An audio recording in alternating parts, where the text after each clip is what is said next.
Hey, deserving listeners, The Curious Case of Natalia Grace, a documentary on Max. Let's watch. I just wanted her to be happy.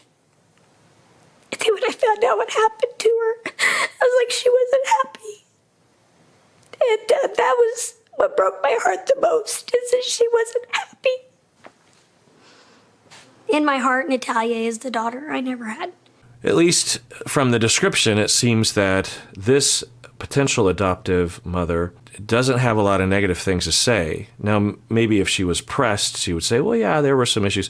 And maybe Natalia wasn't there long enough to exhibit that behavior.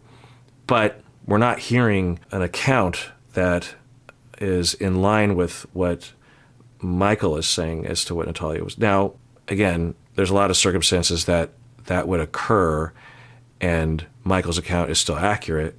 So it's just notable. Appropriate for Diane. And then you asked her what the Ukrainian orphanage was like. Oh, yeah.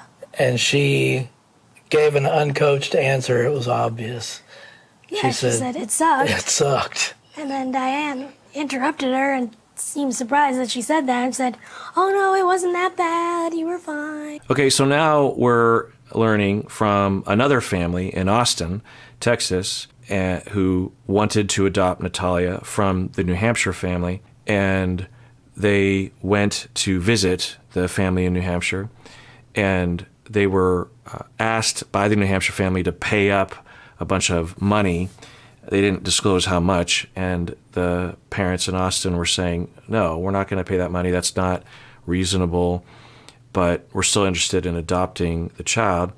And so they go out to New Hampshire, and they are, according to their judgment, their evaluation, they're guessing or saying that the mom, the adoptive mom in New Hampshire, had been previously coaching Natalia about how to respond to certain questions, and they're saying that they asked a question, how was the orphanage in Ukraine? And Natalia said it sucked, and the mom says, no, it was fine. And I'm going to take a guess and say that the adoptive mom in New Hampshire was not wanting Natalia anymore. It could be because of Natalia's behavior. I think people, given this narrative that they're feeding us right now, they're giving us the narrative that Natalia might have been a perfect child in New Hampshire, which is possible, but not likely, but absolutely possible. There's no way to know really much from what I'm hearing, but the New Hampshire, so they seem to have some question marks as to the treatment of Natalia in New Hampshire.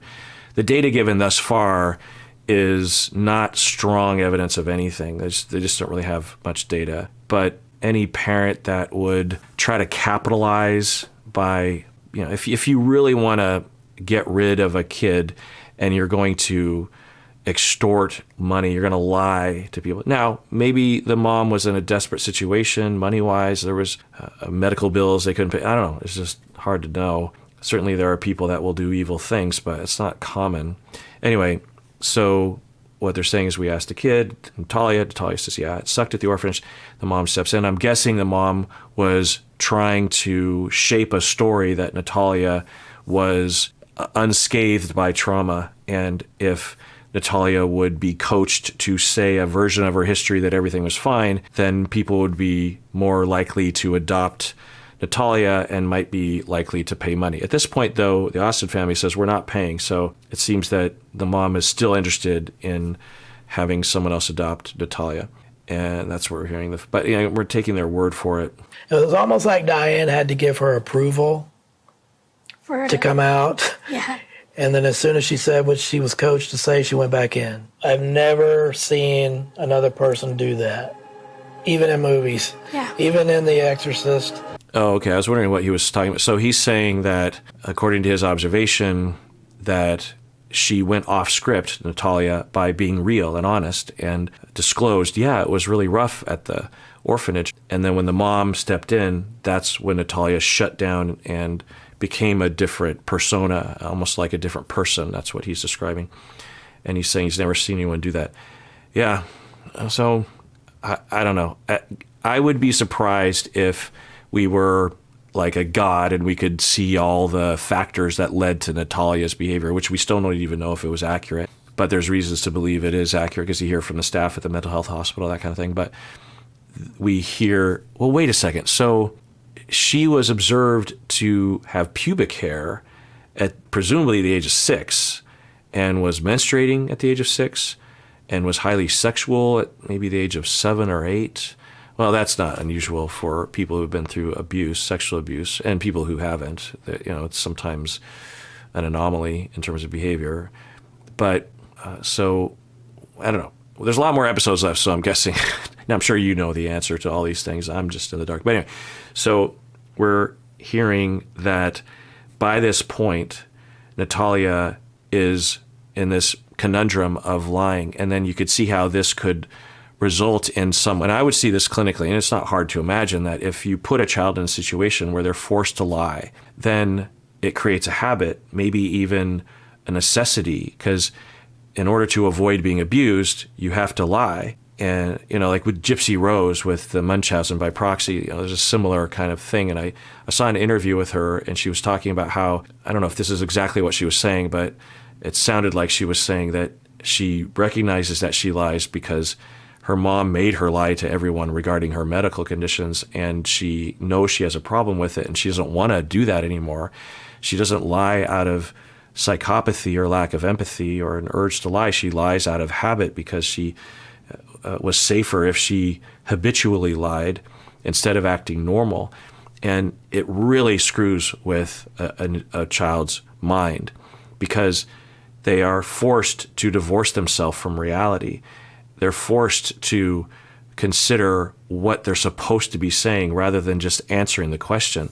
And they also, in all likelihood, have to deny their own needs, their own emotions, just to get through the day. So was that purely because of the New Hampshire family? Did the New Hampshire family just further that problem or manifest it in a certain way? Because, I'd have a hard time believing that Natalia came to the New Hampshire family without any kind of trauma that would result in the kind of things we're seeing. And I've seen this before where you have a child that's adopted into a situation like that at that age. And if the New Hampshire family had their shit together or had enough resources or were better people, then there would be issues, but it would be mitigated. But then you add this further trauma of being potentially abused, at the very least forced to lie, maybe further abuse. It seems like they're kind of hinting at that. Who knows? There's no facts, but at the very least abandoned by another family in Indiana. The Indiana family, it's not their fault. It's the New Hampshire family. Now we have another family in Austin. Presumably the family in Austin didn't get her either. So, you just have these compounding issues that you had someone that was starting off in a direction of seeming psychopathy or lack of empathy, and then you have further experiences that lock that in. That would be my assumption, given what we're being presented here. But I'm not going to entertain even saying hello to her. The Barnetts claim that Natalia had threatened them. So what if, even if she did threaten you, you're the parent. I'm a teacher. I have 600 students. Some of those are from really rough families. Yeah, I've heard this so many times from very well-meaning people that are right, given their anecdotal experience. Now, I'm not saying that Christine and Michael are telling the truth, but as a clinician that has worked with the extreme cases, of which there are more than you would think there are in your community, I can tell you that when I hear of a parent that says, this child has been threatening to kill me and tells me more information that sounds credible, I don't downplay it the way that she is doing. What she's saying is, hey, I'm a teacher. I work with a lot of kids, and I've received death threats too. And you're the adult. You have to rise above it, seek support, or find ways of venting about it. But you got to return to the table and be a parent. You got to be responsible. So, if you've never seen it before, there's so many things in my professional experience, and any therapist would be able to say this, that really made me realize that a lot of the descriptions that I had heard and was skeptical of might have even not been descriptive enough. Now, do people lie? Do people exaggerate? Yeah. But like one example is with ADHD. It was becoming a lot more popular as a concept in the 90s when I became a therapist. And I would hear all this debate about it. I would hear some people saying that it was overdiagnosed and over-medicated. Ritalin was really starting to come into its own in the 90s. And there was this idea that all these parents were working too much and these kids were distressed and at home and they were just throwing pills to the kids, and that they were just normal kids, and sometimes they get rambunctious. Boys will be boys, this kind of thing. And I would just hear it a lot, and I would read the criteria in the DSM regarding ADHD, and we would see a vignette or something, a video, but it was usually an actor. We didn't have what we have today. You can look on YouTube and actually get accounts from people with actual ADHD giving very effective, concise, coherent lectures about what it's like to have ADHD. We didn't have that in the 90s. You had to read in books. You had to hear stories. You had to take a professor's word for it or something. And I just didn't really know. Then I actually had my first client who had a pretty quintessential case of ADHD. And long story short, within 30 seconds, I was convinced that ADHD was a thing. The amount of hyperactivity and confusion and shooting himself in the foot and just physical activity. Now, it might not have been ADHD, it might have been something else, but later on that seemed to be the likely culprit, was something different about the brain that results in different processing and different behavior, different impulses, different ability to regulate your emotions, different abilities regarding working memory, this kind of thing, executive control over your impulses and your urges. And I saw it. And until you see it, it's hard to believe it, because the description, especially when you get all these naysayers, right?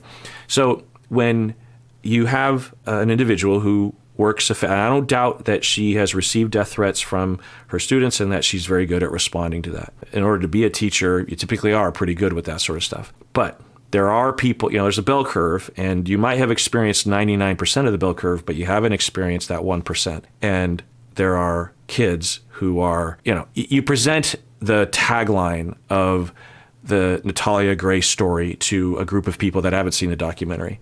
Most of them, in my experience, in my circle, in my neck of the woods, they'll say, well, there must be something wrong with the parents. They're overreacting or something. Kids will be kids. What's the big deal? But, it's real. Now, do I know what's going on? No. This is a documentary. There's usually a twist. Everyone could be lying. I don't know. She could be right about it in a way. So, just throw that out there. Because I've seen so many, by the time the parents would come to me, or by the time I was assigned to the parents, they would have gone to the teachers, they would have gone to the neighbors, they would have gone to their church, they would have gone to maybe even other therapists, their doctor, and everyone would tell them something like this.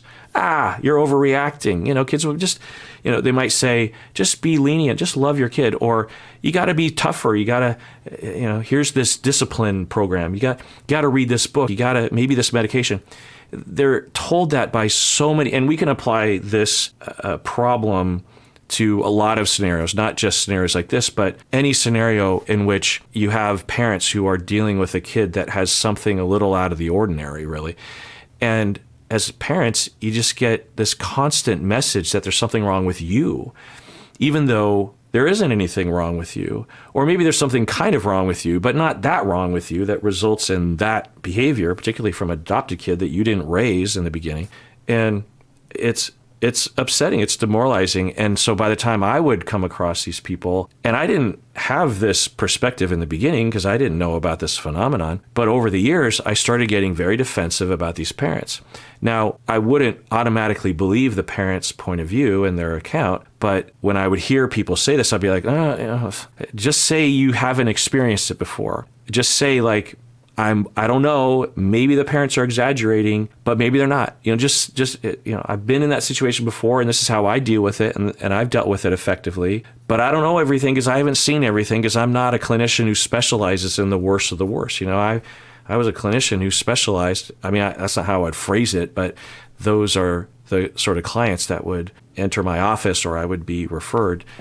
And I can tell you that those people are out there, and it's really unfortunate. Now, I'm sort of gravitating around an hypothesis that Natalia came to the family in Indiana, the Barnetts. Natalia came to Christine and Michael with significant challenges regarding her personality and her behavior, whether it's fixed and personality-based or defense-based, meaning that it was an adaptation to a difficult situation that wasn't locked in.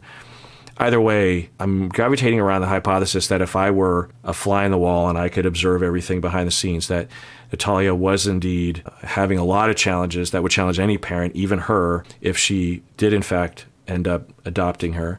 Now, maybe she would have been perfect because she is skilled in this area, but if she had adopted her, she'd say, well, she's definitely the worst I've ever seen. But, you know, I'm a go-getter, and I know I have an approach and I have a perspective. And I've had families like that before. There was this one foster mother that was like that could just endure anything. You know, she was a quirky person. I just started to hypothesize that in order to truly cope with these extreme cases, you had to be a little off yourself, not in destructive ways, but just like odd ways.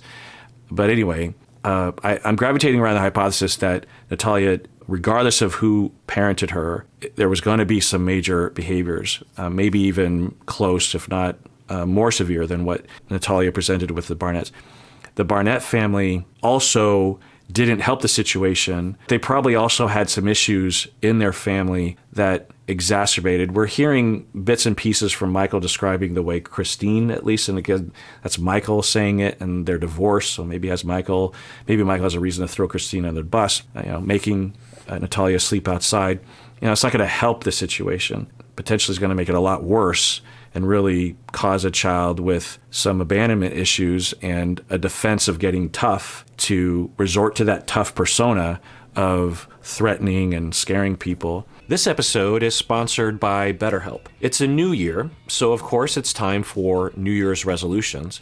But often, those are just manifestations of internalized harmful voices that tell us we're not good enough. So instead of making a resolution to change something, let's recognize that we are already good enough. Now, most people think of therapy as a place for us to work on our problems, but there are several schools of thought within the field of psychotherapy that adamantly reject that paradigm, like narrative therapy and solution-focused. Instead, these clinicians help us focus on what we're already doing well. And by helping us do that, data shows that we often will gravitate towards more beneficial patterns. Well, one place you can find such therapists is on BetterHelp. If you're thinking of starting therapy, it's definitely worth giving a try. So celebrate the progress you've already made. Visit betterhelp.com/Kirk today to get 10% off your first month. That's BetterHelp, HELP.com/Kirk. I'm not truly scared that that's going to happen. That child needs help. So you get that child help. So yeah, I find actually being scared of a child, when you're a full-size grown adult, a little ridiculous. No.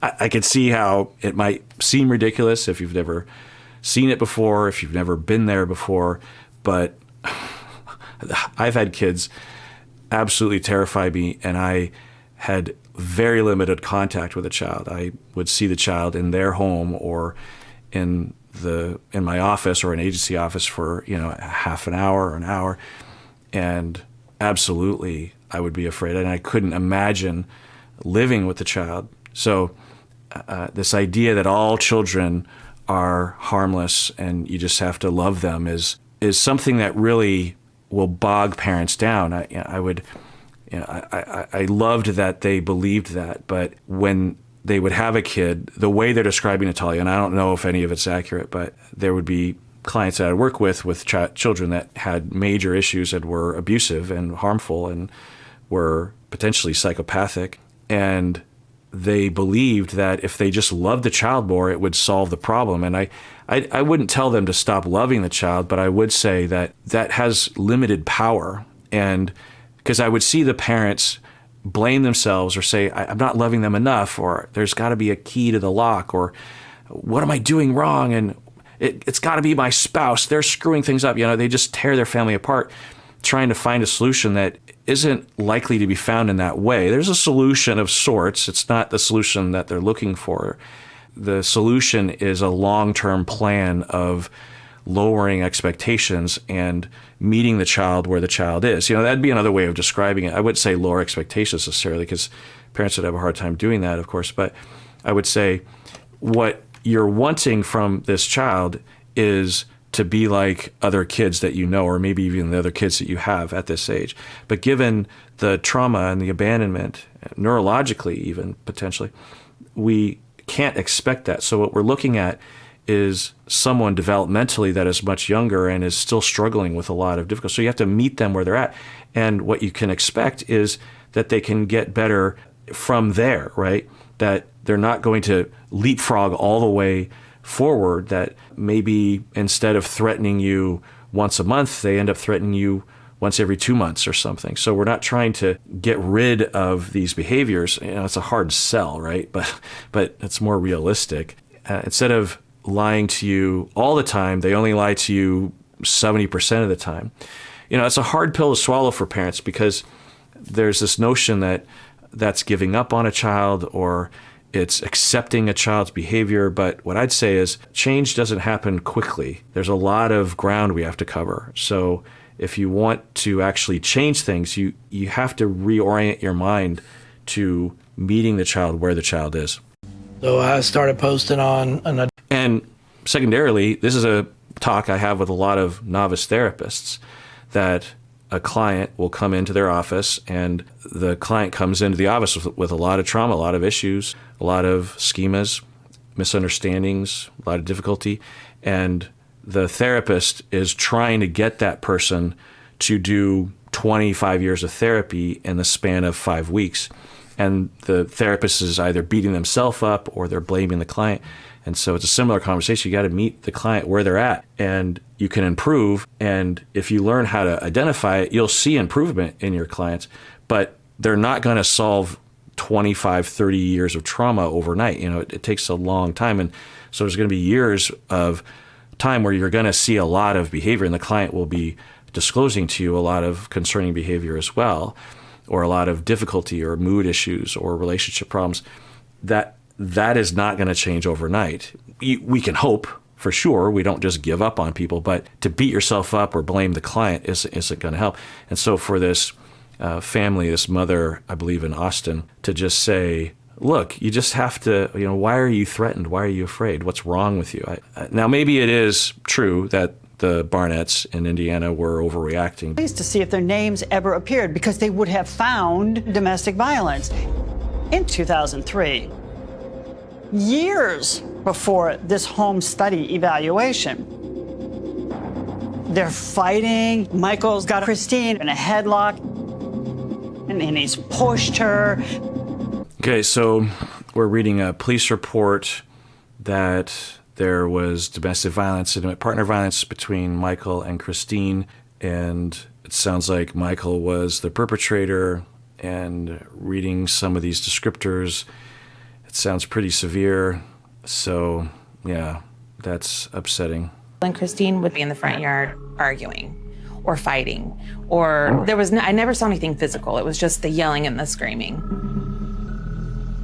I felt sorry for Michael because she was degrading him and calling him a loser and a jerk. And I just was like, God, that poor guy. Okay, so we have a witness, a neighbor, saying that she would witness them having arguments, not physical. And according to her interpretation or her take, the wife, Christine, was the aggressor verbally and was putting Michael down and provoking the neighbor to feel bad for Michael. In the police report, I believe, we only saw allegations of Michael being physically abusive. So it could be a situation where he was the primary perpetrator, if not the sole perpetrator, and that she would occasionally berate him verbally. Those would be anomalous behaviors or situations, but the main bulk of the situation was that he was being abusive overall. She saw a snippet of it. It's also possible that they were both harmful to each other. That does happen. It's kind of rare, but it does happen. It's also possible that she was the main aggressor overall, and then he would strike back physically at times, not that we would approve of that, but that's not unheard of. The way the police report looked, though, it didn't look like the sort of thing I would see from someone that I would conceptualize as being violent in a defensive manner. It's really hard to determine that based on especially descriptions. I doubt anyone saw those violent acts. I'm guessing a lot of it was described. You know, it's even possible, I suppose, that Christine would even lie, manipulate to create a police report, to control Michael. That's not unheard of, that an abusive person will make themselves, in fact, it's very common that an abusive person, particularly past a certain threshold, will try to get out ahead of allegations or consequences by preempting the victim, by claiming that the victim is actually the abuser. Because if they can control the narrative and get that out there, by the time if the victim ever does come forward, then there's question marks, and the abusive person wants that. All right, well, let's adjourn there. Tune in next time when I continue watching, if you care to. And everyone, please take care of yourself because you deserve it. You really, really do.